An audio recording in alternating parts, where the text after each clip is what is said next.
안녕하세요. Riding on the Korean wave. Welcome to Wednesday's edition of The Culture Wave. I'm Kwon Soo-ah in Seoul.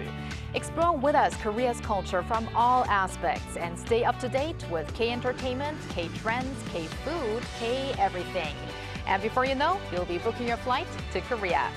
Now today we're joined by our co-host Walter Lee in the studio. Hello, Walter. Hello, Soa, and happy hump day, everyone. I'm Walter Lee. I have the latest updates in K-entertainment world, so stay tuned for that. And we also have our Arirang news features reporter Eun-hee back in the studio. Hello, Eun-hee. Hello, Soa. Hello, Soa. Hi, Walter. Hello, everyone. I'm Arirang's news features reporter Eun-hee. So, Eun-hee, we're going to talk about something probably all of us are a fan of. It's Korean instant noodles, ramyeon.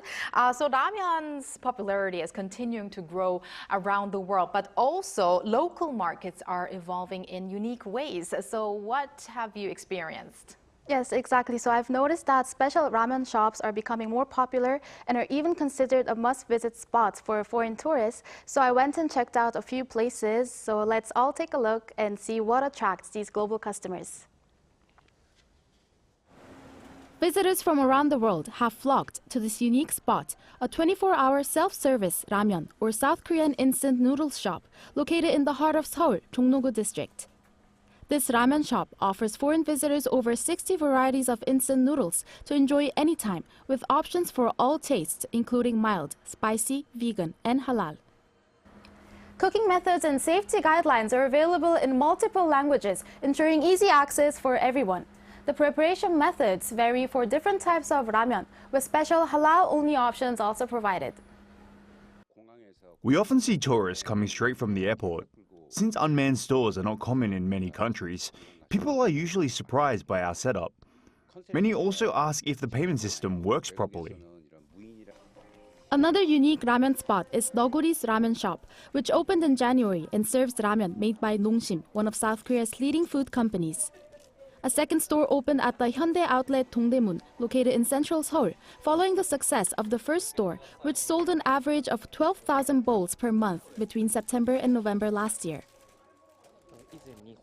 I came here because I had this ramyeon in Japan before. The soup was smooth and very delicious.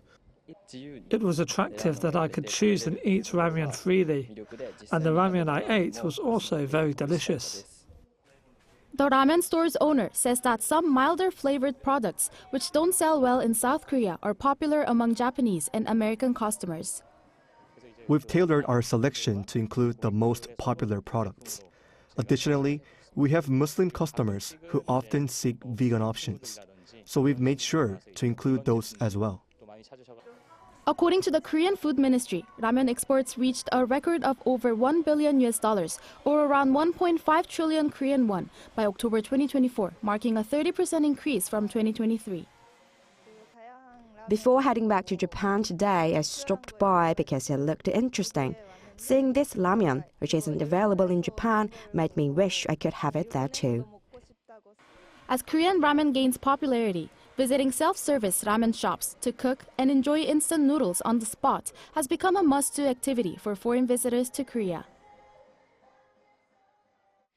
Eun-hee, this is something new to me. I mean, I am aware of these self-ramyeon services because I've tried that before at the Hangang River before, but not these stores. Walter, have you ever been to one of those? Yeah, well, same with me, as well as the convenience stores, and also when I was a very poor student as well at home. That's the only time I've been eating this ramyeon as well. But Eun-hee, what would you say is the driving source behind the growing popularity of ramyeon?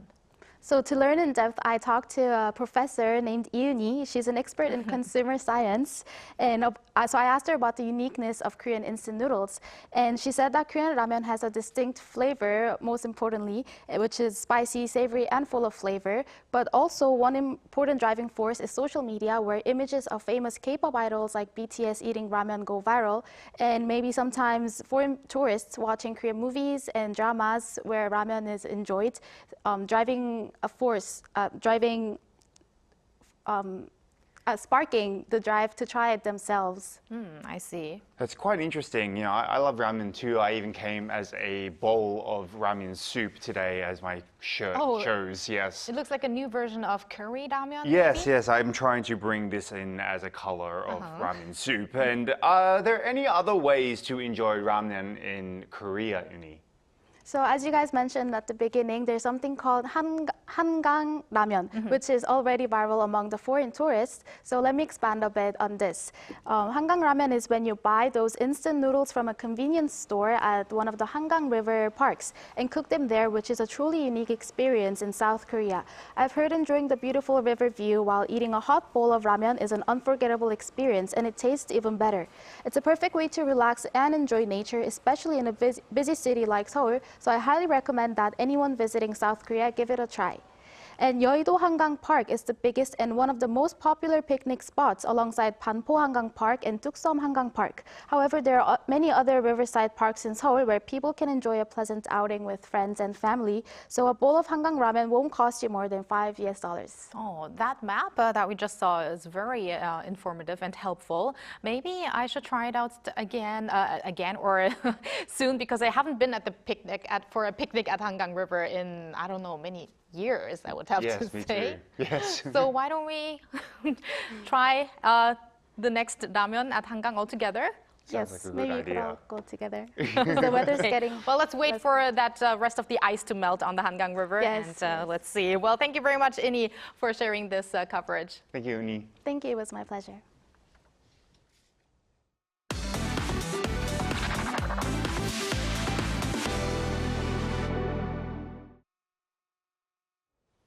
Time for our daily dose of K-Inter News with Walter Lee. Walter, we're starting off with a donation made by one of the members of BTS. Yes, that's indeed true. So on Tuesday, Seoul Asan Medical Center announced that BTS member J-Hope has donated 200 million Korean won, roughly 138,000 US dollars, to support the development of the Children's Hospital at the medical center. Now, this donation was made in celebration of his birthday, which was on February 18th. Now, this is not the first time that J-Hope has contributed to the medical center, as he has also donated 100 million Korean won, which is just over 69,000 US dollars, to the center back in 2022. But overall, with this latest donation, J-Hope's official known total personal donation have now surpassed 1.2 billion Korean won, which is around $832,000. Meanwhile, if you're looking out for J-Hope, fans can look forward to his return to music coming back in March. But here's the thing, so last week we reported also on Stray Kids member also donating on his birthday. Why do you think the superstars are making these donations on their birthdays? I think because, I mean, these superstars receive a lot of gifts from their fans on their birthday, and also lots of love, of course. So I believe in many cases they want to give back to their fans or the society by, you know, giving on the day they receive. And that's why they also make those donations in many cases in the name of their fans. Ah, that makes a lot more sense. Yes, yeah. I guess that's one of the reasons, Walter.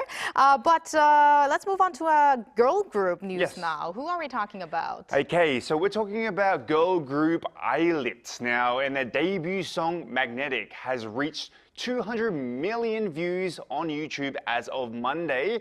That's according to their agency Belift Lab. Now, Magnetic comes from their debut album Super Real Me and was released back in March of 2024.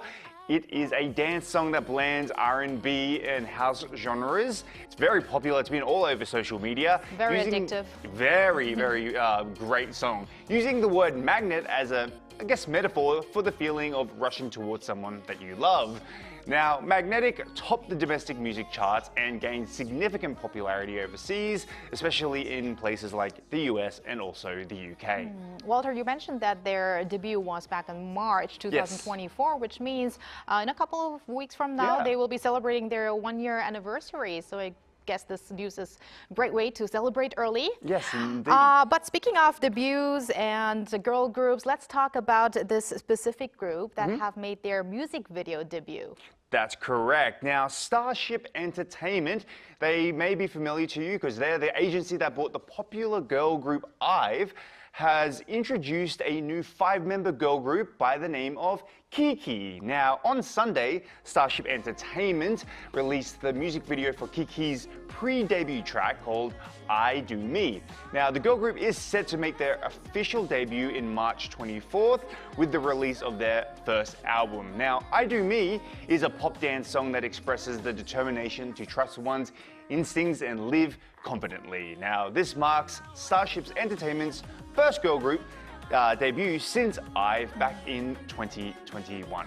And I can imagine with IVE's popularity that the 여동생들 or the younger sisters of IVE, Kiki, will do just as well. I think so. So let's root for them. And lastly, we have some K-movie news. Yes, I love ending with K-movie news. Now, the movie streaming, now I don't mean it's streaming, I mean the movie titled Streaming, starring Kang Han-ul, has posted a release date of March 21st. Now, Streaming is a thriller film about Woo-sang, who is just played by Kang, a popular true crime online streamer who discovers a clue to an unsolved serial murder case and broadcasts his pursuit of this culprit in real time. Now, actor Kang has gained popularity through films such as Dongju, the Portrait of a Poet, Midnight Runners, and Love Reset, as well as dramas like The Hairs, as well as Misang Incomplete Life. And recently, he also appeared in Squid Game Season 2 on Netflix. And we cannot leave out When the Camellia Blooms or 동백꽃 필 무렵, also starring Kong Hyo-jin, because that was one of my favorite dramas. So looking forward to his new role. And Walter, thank you for your role as K-Enter News expert, and stick around. I will do. And now we go over to our AI anchor Ari for other culture-related news. Hello and welcome to your AI guide to the latest cultural updates from Korea. Here's our top story. A newly renovated space dedicated to the history of Goguryeo has opened at the National Museum of Korea. Once a dominant power in ancient East Asia, Goguryeo thrived with a distinct and vibrant culture. The museum has revamped its prehistoric and ancient history hall, doubling the size of the Goguryeo room and its collection of artifacts, also incorporating the latest research findings. The permanent exhibition also features updated sections on various ancient eras, along with a newly created learning space for children. Why not embark on a journey through the world of Goguryeo, surrounded by over 1,800 artifacts? Inspire Arena, Korea's first multipurpose indoor performance venue, marked its first anniversary. The arena attracted 500,000 visitors in its debut year and aims to surpass 700,000 this year through enhanced accessibility. Since hosting the Melon Music Awards in 2023, the venue has staged 36 events, featuring K-pop artists and global superstars like Maroon 5 and Linkin Park. Thanks to its prime location near Incheon International Airport, foreign visitors accounted for 60% of total attendance. Last year's ticket sales revenue is estimated at 40 billion won, or roughly $28 million. The number of Netflix app users in Korea reached a record high last month. According to market tracker Wise App Retail, Netflix logged over 14.1 million monthly users in January, shattering its own previous record. Coupang Play, Kibing, Wave, and Disney Plus followed in that order. The surge in users comes as Netflix's latest Korean originals, Squid Game Season 2 and the Trauma Code Heroes on Call, fueled renewed interest. That's all from me. Keep it tuned to the Culture Wave.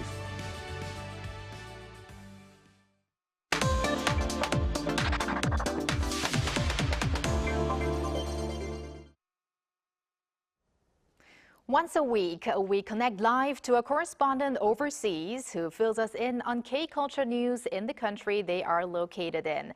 Today, we go over to China, a major market for Hallyu or the Korean wave. We are now connected to our K-correspondent Steve Hatherley, host of the Roundtable podcast at CGTN Radio in Beijing. Hello, Steve. Hello, Steve.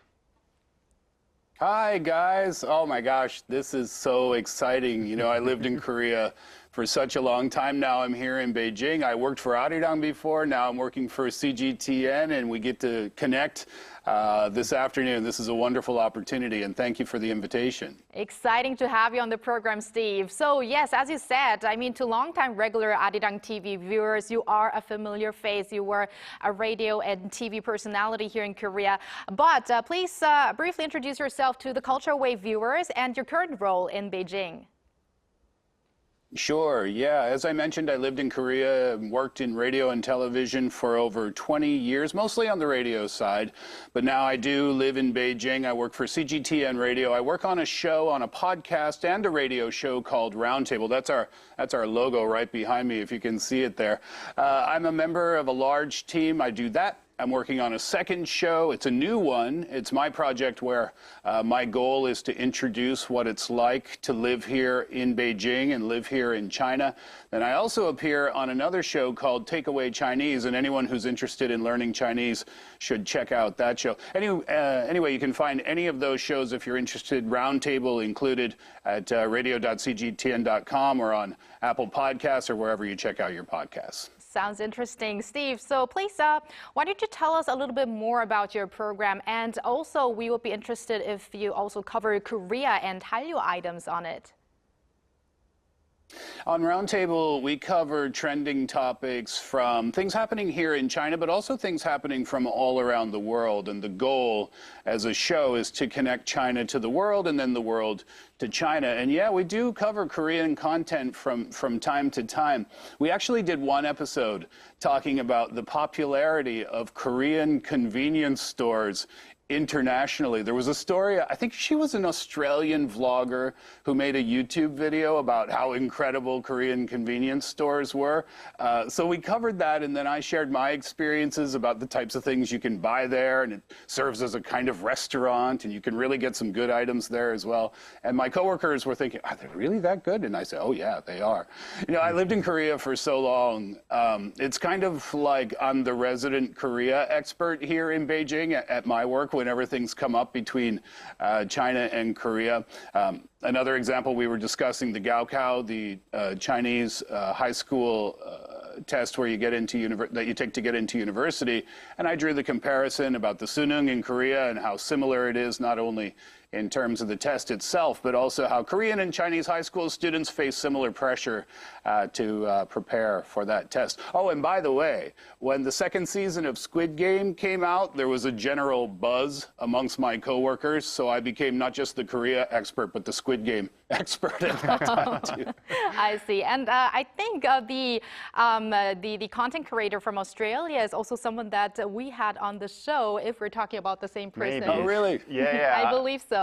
And Steve, you said you are the Korean expert, which is great. So you would actually know a lot about this next question. How is K content typically enjoyed in China then? Well, social media, of course, is a popular way to consume it, but also, and I was a little surprised to see this, in our home, we have 3 Korean TV channels on our cable package. There's one for news, there's 2 for entertainment, and one of the channels shows current shows that are out now or came out recently. There's also popular talk shows and entertainment shows. One of the ones, one of the dramas that we were watching from Korea recently, I don't know if you know the show, it's called Darimi Family. It's where grandparents find money in a mountain buried underground, and you can watch the show for more details, but right. We were watching that on television here. There's also old dramas from the 90s, which are fun to watch. There's a Korean news channel, so we can keep up to date on what's happening in the country from the news perspective. So it's nice to be able to grab all of that content here. Actually, the dramas that are on TV here in China, the Korean dramas, they have English subtitles, so I was kind of laughing. I moved to China to watch Korean shows with English subtitles, and I thought, oh, the world really is getting a lot smaller. But the most impressive thing, you know, culture-wise that I've seen on display here, there's a Korean Culture Center here in Beijing, and they have an exhibition on right now as a matter of fact. So on the first floor, and this is in downtown Beijing, they're displaying K-dramas, K-pop, and Korean books as well. And they actually have Korean and Chinese authors there, and it's a cross-cultural promotion. And on the second floor, there's this huge Korean library where people can go and borrow Korean books. I think that's such a wonderful thing to be able to share cultures that way. Very interesting, and also especially that we not only talk about K-pop and K-dramas, but now also having K-literature expand across the world, including in China. But let's talk a little bit about K-pop, because K-pop does have a strong fan base in China. So Steve, currently, who are the top K-pop stars in China? Okay, well, let's play a game. I'll give you the song and you tell me who the singer is. This is what happened just 2 or 3 days ago. Okay, so I was at the department store. My wife and I were out just going for a walk around the department store. And one floor of the department store has a lot of restaurants. And there was a little girl there, maybe around, I don't know, maybe 6 or 7 years old. She was there with her grandmother. And the little girl was singing, apatu, apatu, apatu, apatu. And her grandmother was clapping along with her. We know the song, right? Yes, we do. Of course, Rosé, Bruno Mars.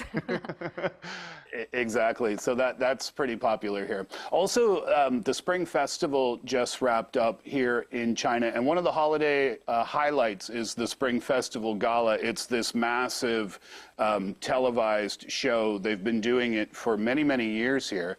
And you might be curious to know that Song Yu-chi attended the 2025 CCTV Spring Festival Gala.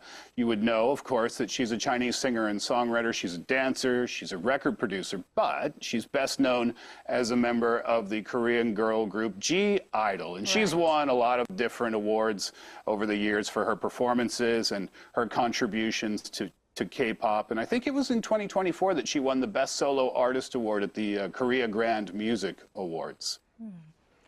So, like, what's quite interesting is that you've had experience both here in Korea and now in China. You've seen both areas as a tourist and as, a resident now. Hallyu has been popular in China for some time. We've just talked about it. It's been the reason for increased visitors and tourists here.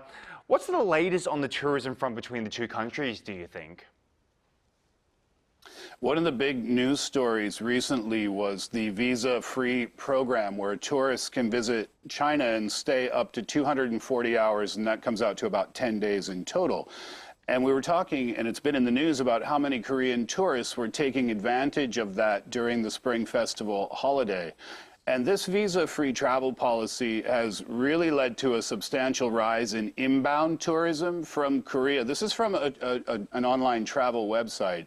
The numbers are almost unbelievable. So during the holiday, the inbound bookings from Korea to China rose by 452% compared to the previous year. Shanghai, I think, was the preferred destination. So that's evidence that people coming from Korea to visit China is a popular thing to do with that visa policy, but also the other way around. Korea is offering similar perks to Chinese tourists. At the end, I think, of 2024, there was a trial for visa-free entry for groups of Chinese tourists, and the goal was to attract millions of Chinese tourists to the country and hopefully generate a lot of tourism revenue as well. So I think we're seeing great cooperation here and great success from a tourism point of view. Right. There has been ups and downs in the tourism sector, especially with the COVID-19 pandemic. So let's hope that these figures will grow further in the near future. But Steve, you, having lived in both Korea and China, I mean, probably longer here in Korea, but are there any cultural differences that you have felt? Yeah, people always want to ask about cultural differences, right? So I can find one. There's no real bowing culture here in China, historically perhaps, but not really in modern times. But what's funny is I lived in Korea so long that I'm constantly bowing to say hello and goodbye and sorry and excuse me and thank you. That's one little difference.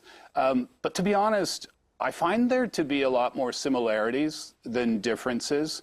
You know, people always assume things are going to be so different, but they actually aren't. You know, Beijing is a huge city, just like Seoul. It's pretty English friendly, just like Seoul. The people are wonderfully kind, just like in Korea. Beijing is an old city, just like Seoul. During the holiday, we just finished the holiday season in China and in Korea as well. People go home, and there's huge travel numbers. People want to be with their families. That's on a personal level.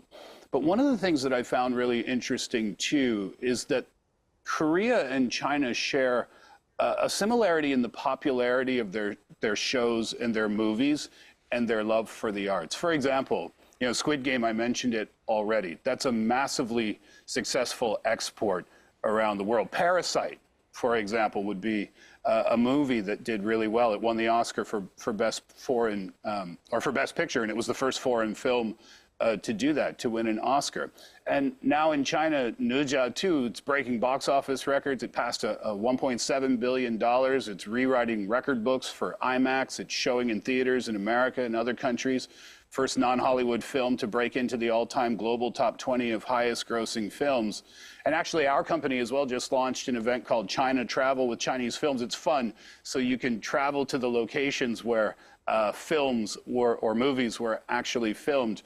And the reason I mentioned that is because when we look at Korean culture and we see the successful export of those examples that I gave, K-pop, Korean food, Korean culture overall, Korean films, we see that the world is embracing Korean culture, and we see that the world is becoming more familiar with Korea, knowing more about the country. And I'm finding that now that I'm here in China and living here in Beijing, there's a similarity there. The popularity of this, the extreme popularity of this new animated film, it's mind-blowing, breaking these records. And I just, you know, being not from Korea, I was going to say from Korea, but having spent so many years in Korea, you know, it makes me proud to see Korean culture on display like that. And now that I'm here in China, I love to see that on display as well.